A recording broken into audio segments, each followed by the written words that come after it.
Accessing library computer data.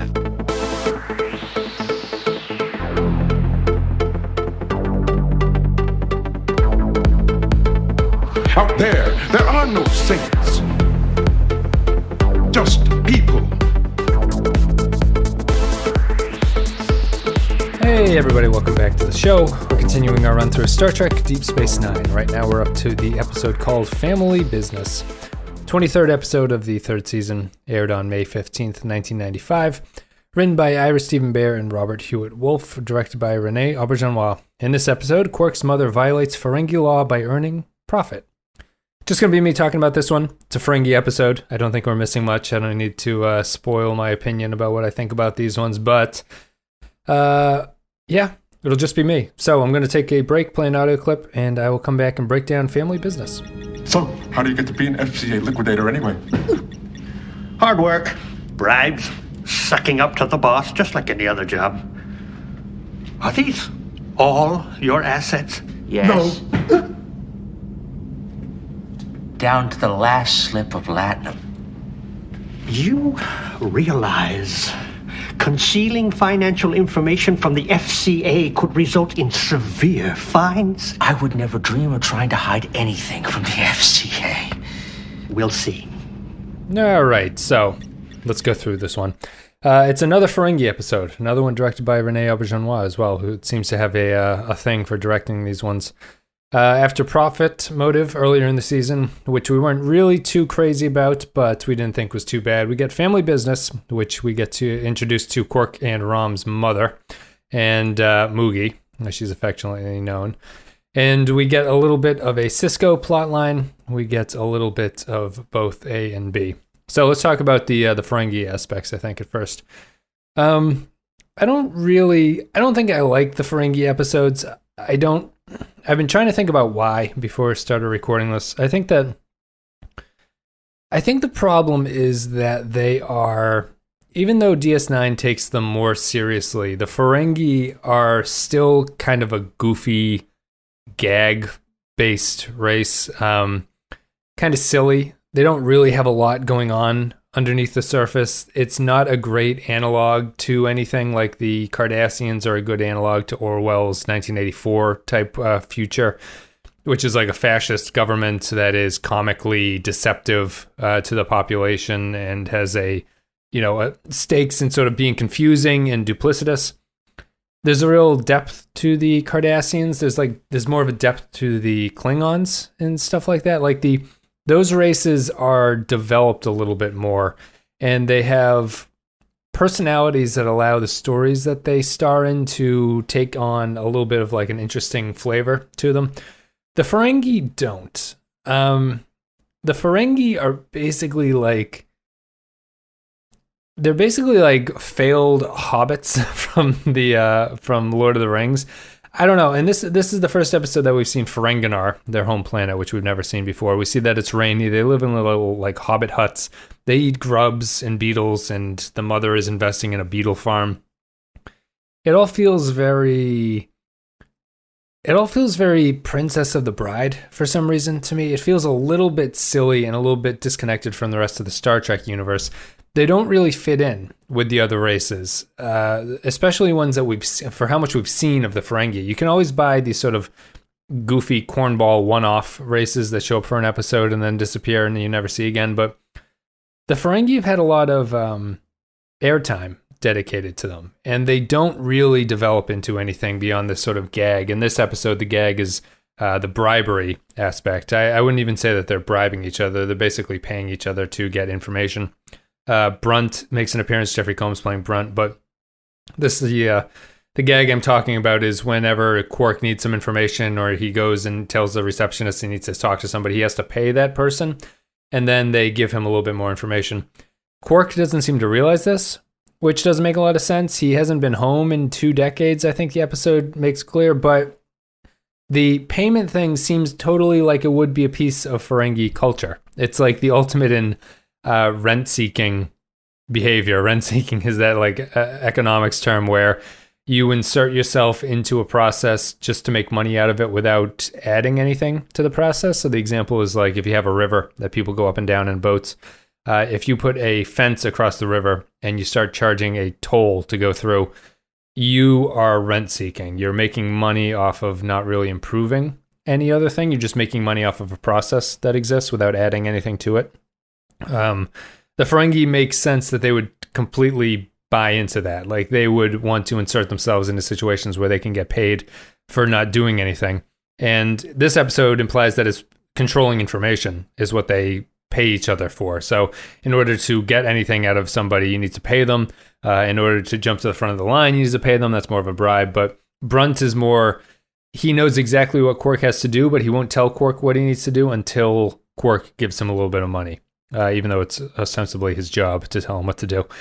And the Ferengi are, they're like not, there's nothing to their sort of culture and their personalities that really drives anything forward. And I feel like Quark and Rom don't really change a lot over the course of their episodes.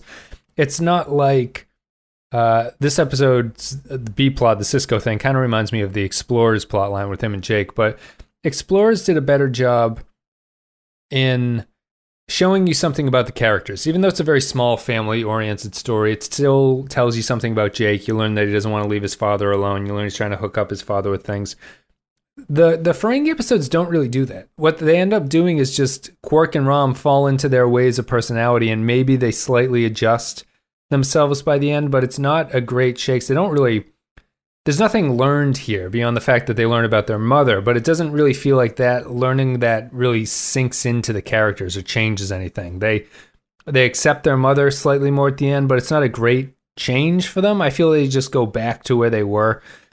They learn about their mother's activities, but it never really feels like it has any impact on the character. It feels like it's just a story that's happening to the character. It doesn't reflect itself in Quark and Rom. I feel they're exactly the same people when they get out to the end of it.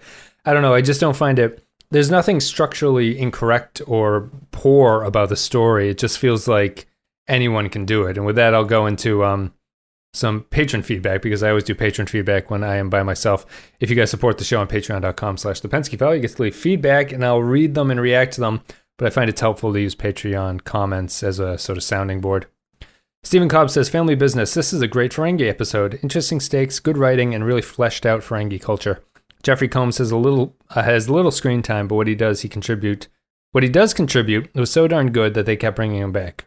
He's so believable as an officious bureaucrat, excuse my language here. And when they enter the house on Ferenginar, the little scene with the towels and the entrance fee and the little ceremonial call and response, everyone's actions and attitudes are spot on. That continues through the whole episode, bickering brothers, who's the favorite son, and ultimately a much greater understanding of everyone's character and motivations by the end. You could plop this down into almost any hour-long drama and adjust the MacGuffin to fit the new show and keep virtually all the dialogue. I think I mostly agree with Steven's second paragraph here. I don't. It's probably a good Ferengi episode relative to the other Ferengi episodes, but I think that it doesn't really have too many stakes, despite the fact that it fleshes out Ferengi culture. Rom and Quark bickering doesn't feel like it really changes anything. They bicker all the time. The favorite son, greater understanding of character and motivations. You understand where Quark and Rom are coming from as brothers and how they became a little bit different, but I don't feel that it is a interesting story to get there. That Quark is more like his mother and that Rom is more like his father. Since we never met his father, learning about his father or his mother, we never met her before this, doesn't really mean anything. It's not like what happened here is a stakes-changing event. His father's not around anymore. Quark's father's not around. His mother's around. You kind of learn that, things that this character believes are not actually true. The audience never believed them, but I guess Quark doesn't believe them. That's just not really strong enough. At this point, this show is so serialized and so built off of the characters that they've got, that when they bring in stuff like this that's sort of from the background and it doesn't really tie into how you feel about the characters at this point, it feels a little bit flat and empty. And I think that, as Steven says, if you cut this into any hour-long drama and adjusted the MacGuffin to fit the new show, it would work.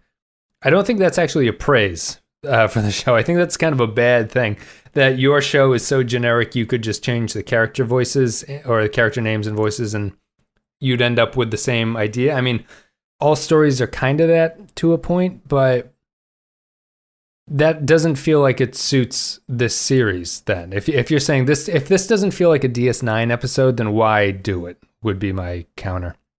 And I think that you're right, that I think you could cut this and put it into any other hour-long drama and it would work. I just don't think it works for Quark, the Ferengi, or this show in general. Holly McLaughlin writes, Family Business. The misogyny of baseline Ferengi culture is obvious in the way its normalcy on Ferenginar is shown without a lot of intense commentary from the characters, serves to make it all the more effectively horrifying, in my opinion. Moogie is a worthy heroine, and I love Quark having to face the fact that his mother he so denigrates and dismisses has lobes twice the size of his own. It was an interesting opportunity to do something. I mean, the Ferengi culture is generally pretty horrible. Not just to women, it's horrible across the board. It's particularly horrible to women. And it's horrible to women in a way that is difficult to...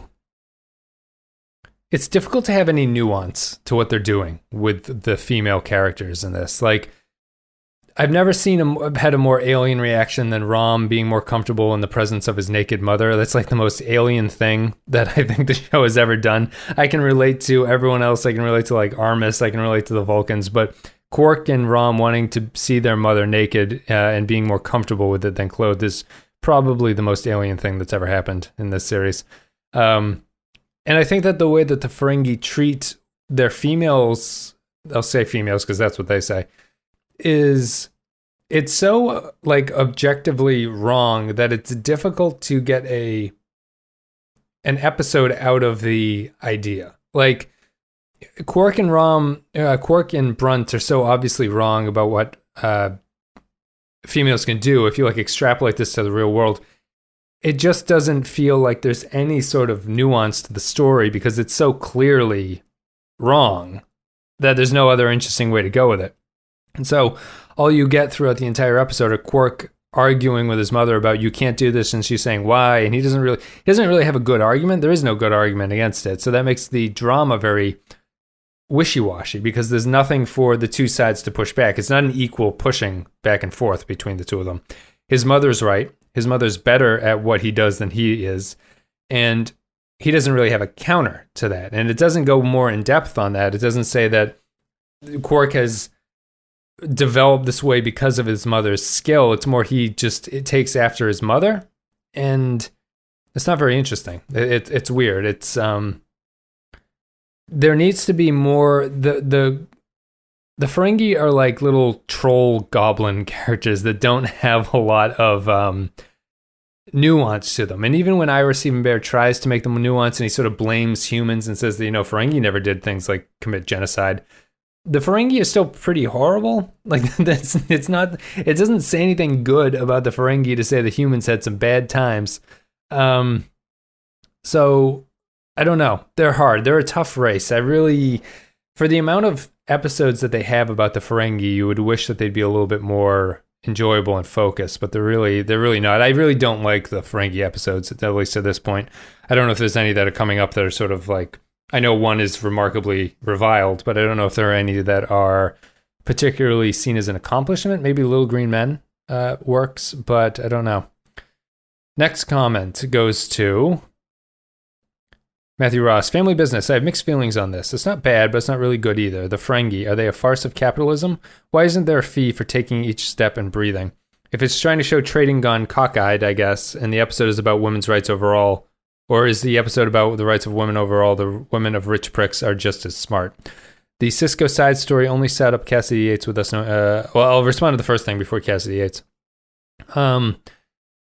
As I think I've said before, the Ferengi aren't really capitalists. They're more the mercantile class. I think some other people have chimed in agreeing with that, or at least telling me about that. But they aren't really capitalists. The only thing that I've ever seen about their capitalist arguments is there was an episode in the first season, I think, where Quark and Rom are arguing about wages, and Quark makes an incredible amount of money more than Rom.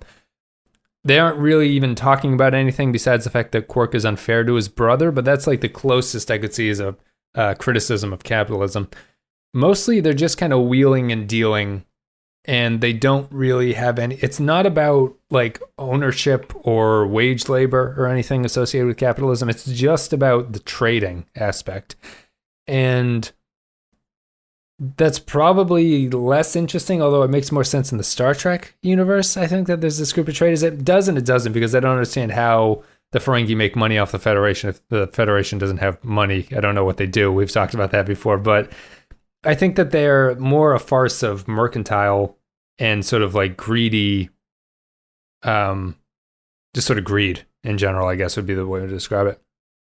The Sisko side story only set up Cassidy Yates with us knowing two things. One, Yates is a terrible headband, and two, she likes baseball, and that for that, better or worse, suddenly appears in later episodes and Voyager. Interesting, but not necessary. One thing that always drove me crazy is the damn dartboard. Don't give me that it's ours crap when you can replicate anything. Also, how come the station doesn't have the maintenance access to the bar, or even security access? It might be important. Jeffrey Combs portrays a favorite character and plays it well, although I would argue that this is well acted all around, not counting that idiotic fight with Rom and Quark. I just don't care, and it's a bottle episode, making me hit one to get past it. Let's do it best. Well, I guess definitionally, it can't be a bottle episode because they built so many Ferenginar sets. They actually probably spent money on this episode. There's a lot going on. There's a lot of Ferengi makeup. There are new sets that they had to build. They're not just reusing them, which is technically what a bottle episode would do, is just reuse existing materials. I think that I guess it's time we can talk about Yates. The Yates storyline reminds me of Explorers, and I say that by I don't think that the Ferengi storyline in this one is bad, but I think the Yates one is more interesting in how subtle and non-consequential it is. It's consequential in the fact that it introduces Cassidy Yates, but there's really not a lot going on in that story. I almost feel that, contrary to Explorers, where I was glad they didn't put a little conflict, I thought that the date between Cassidy and Sisko could have gone a little bit worse. Their earlier interactions could have been worse, and it's only the introduction of baseball into the conversation that really saves things. That's maybe a little bit predictable and hacky, but there's really not a lot going on between those two characters leading up to it. It makes more sense with Jake. Like, I can understand Sisko and Jake having an adventure that doesn't really amount to much beyond their sort of getting to know each other and talking to each other, but introducing a potential romantic interest for the captain, I feel there needs to be a little bit more in that story. There really isn't a lot. It's a very timid, dull conversation between the two. I didn't even realize that their date is potentially not going well until the baseball thing knocked their communication into such another level that I was like, oh, maybe the date wasn't going well. But the show didn't hammer that home. It didn't really try to sell that, I don't think. I think I'm just inferring. I think the actress is good. She's better than Jennifer, the dead wife, that actress. The actress is good. She's obviously going to be important going on. There's just not a lot to talk about here in this one. She likes baseball. Baseball has been dead forever. I guess we could get into the why baseball would die if you could have holodecks that can recreate everything. I feel like there should be interest, and there is interest, I guess. It's just on a planet on the wrong side of the Federation. That's about it. It's a little awkward that Jake is setting up his father like that. They try to sell that a little bit, but it doesn't really come across. The characters don't seem... Sisko and Cassidy don't seem as weirded out by that as I would be, I think. And that's about it. It's kind of it's an okay story, right? It's fine. It's like a B plot that if it was paired with a stronger A story, you wouldn't notice it as much. I think it's okay. It just doesn't... you need a little bit more, I think, for that story. There's nothing offensive about it, same as the Ferengi story. There's nothing really structurally unsound, but it just doesn't do it for me. Kyle Barrett says, family business. It's all right. I'm generally a fan of Ferengi episodes. Profit Motive is one of my favorite episodes of the season, but this might be too much for me. My issue is that Quark and Moogie have the same argument about 6 times over the course of the episode. Why can't I earn profit? Because you're female. Why can't a female earn profit? Because it's against the law. They simply change the wording slightly and have exactly the same conversation every 5 minutes. It's holy shitballs. A Captain Picard show has just been announced. Literally, as I was typing this, I have to go. Well, Captain Picard is coming back. If people don't know, they made that announcement. But I agree with Kyle. I think it's it's because they don't have anything to do with the there's nothing about the story really that is interesting in pursuing. So they just have this very light plot where it's against the law. The Ferengi IRS come in and say that your mother is cheating us and you need to take care of it, make restorations or tell her that she lied or whatever. And then Quark and her fight about it. They argue 6 times, as Kyle says, about you can do this, you can't do this, you can do this, you can't do this. And then she makes some money and they agree that it's okay, but not really. They don't really totally change their minds. They kind of accept that their mother is somewhat of a Ferengi radical, and that's about it. There's nothing deeper to it than that. It's tacked on that Quark learns he's like his mother and not his father, but it's not a character that we've spent thinking, watching entire episodes where he thinks that he's like his father. His father's never been mentioned before. Ferengi might just asexually bud off of some other Ferengi for all we know. It just doesn't, there's nothing there. It's not particularly deep. But again, there's nothing wrong with it. It's just a very light semi-comedy, and we know how I feel about Ferengi comedy at this point. All right. I think that's it. We went through all the comments. We did. Yeah, I just don't, it doesn't really grab me. I don't think any of the Ferengi episodes really grab me. I'd be interested what people think the best Ferengi episode is. Have we passed it? It's not, is it coming? I know there's a very bad episode coming, but have we just passed the Ferengi episode? And why do you think people, if you guys don't like the Ferengi, why is that? I'm interested in hearing feedback because I'm not particularly sure. They feel a little bit hobbity to me. They feel like they're not really of the universe. The depth of their culture isn't interesting. It's not like a Cardassian or a Dominion or Klingon thing. It's just very surface level and sort of stupid. It doesn't feel nuanced in a way that the other species do, especially on Deep Space Nine. The Ferengi, for all that Deep Space Nine is trying to fix that culture, it's really just making them not a laughingstock, but then every script involving them is a comedy or a farce. It's like, do you not want them to be a laughingstock, or are they just the funny characters? I don't know. Not very good. Anyway, I'm going to play an audio clip. I'll come back and I'm going to break down, or I'll give my final thoughts. How about that? You always have been. I had to be. You were always too easy on him. Maybe if you pushed him a little bit harder, he would have amounted to something. I doubt it. When it comes to business, he's a lot like your father. You enjoy insulting Father, don't you? I'm not insulting anyone. I'm just being honest. Rom's a lot like his father. And you, I suppose, are a lot like me. All right, so I read the patron thoughts. If you guys go to patreon.com/thepenskyfile, you can leave thoughts about upcoming episodes if you support the podcast over there. And that's about it. There's only a couple. Not particularly an interesting episode for people, I don't think. I'm going to give this one, I'm going to give it a 3. It's like a weak 3. There's nothing egregiously wrong with it. It was fine to watch. It's just there's nothing interesting about it. It's functional without being investing. And well, ironically for Ferengi, there's nothing to think about, in my opinion. It's just kind of this, misogyny's bad, clearly. Here's a woman who's standing up against that. Good. There's no stakes. Like the closest that Brunt ever gets is to learning about this is like, you have 3 days. He gives like a 3-day deadline. It's just there's nothing really drawing me into the episode. It's perfectly functional. It's written fairly well. You could cut out all the character names and insert it into an episode like CSI Miami and it would work.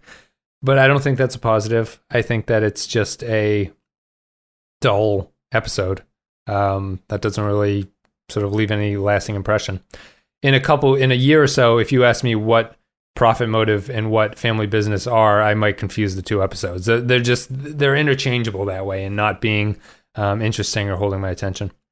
I'll give it a 3 out of 5. Anyway, guys, thank you very much for listening. Sorry it's just me. We'll be back with Clay for the next couple, and then we're going to be wrapping up season 3 very shortly. So thank you very much for listening. You can go to all the social media links. There's Facebook, Twitter, blah, blah, blah. You can go to Discord. Discord is a good channel that we have now. It's a good time to hang out there and talk to other Star Trek fans. There's a link in the video description for that. You can go to patreon.com/thepenskyfile. And that is where you go if you want to support the show and you get extra podcasts by doing that. If you're unfamiliar, Patreon is a sort of a website that collects whatever you want to pay for people. If you're enjoying someone's content, you give them a couple $1 a month and you can, Patreon sends it to them. You get some perks out of it, potentially. You get free downloads from us, free MP3s. And that, well, not free, but if you consider you're supporting the show, then they are kind of free. But anyway, there's extra stuff on the Patreon is my point. And as always, the captain tier level gets a shout out here. Thanks very much go to Stephen Cobb, Matt Flores, Samuel Custer, Santos Gonzalez, Robert Cummins, Andrew Kairlog, Matthew Cutler, Spinobi, Russ Graham, Eric Johnson, Nathan Elliott, Decker Sebastiani, Neil Brennan, Carrier Mobility, Michael Pond, Bradley Killens, Rune Vendler, Jay Stanley, Mike Burnett, Matthew Ross, Ben Douglas, Kyle Barrett, Joint Mango, Tarek Latif. Thank you very much, everybody. Oh, and Holly McLaughlin, who also is on that list. I just missed her.